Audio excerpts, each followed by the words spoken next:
নমস্কার বন্ধুরা, আজকে তোমাদের সকলের সাথে শেয়ার করব বিশ্বকর্মা পুজো।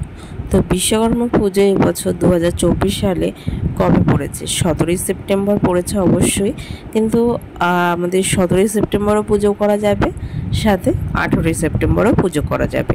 17-18 দুদিন পড়েছে, কিন্তু 17ই সেপ্টেম্বরই সাধারণত পুজো করা হয়ে থাকে।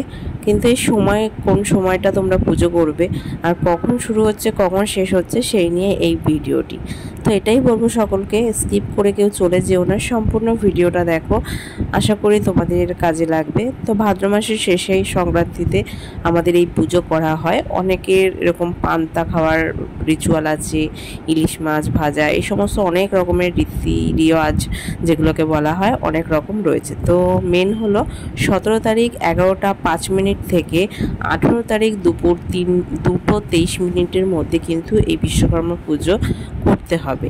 কিন্তু তোমাদের যদি বিশেষ কোনো মনস্কামনা থাকে তাহলে 17 তারিখ কিন্তু 11টা 5 মিনিট থেকে দুপুর 3টের মধ্যে বিশ্বকর্মা পুজো তোমরা করতে পারো, তাতে খুব ভালো ফল পাবে।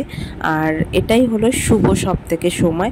তারপর তোমরা সারা দিন রাত অবশ্যই আছে, কিন্তু বিশ্বকর্মা পুজো কিন্তু 17 তারিখেই করতে পারবে, মঙ্গলবার 2024 সাল, আর ভাদ্র মাসের শেষ সংক্রান্তির দিন। তো ভিডিওটা আমি এখানেই একটু ছোট্টের মধ্যে ছোট করে শেয়ার করলাম। তোমাদের যদি ভালো লাগে লাইক কমেন্ট করো। আর বারবার বলে দিচ্ছি, 17 তারিখই সাধারণত করা হয় আমাদের বিশ্বকর্মা পুজো। তো তোমরা যতটা সম্ভব চেষ্টা করো 17ই সেপ্টেম্বর বিশ্বকর্মা পুজোটা করা 11টা 5 মিনিটের পর থেকে। তোমাদের মঙ্গল হোক।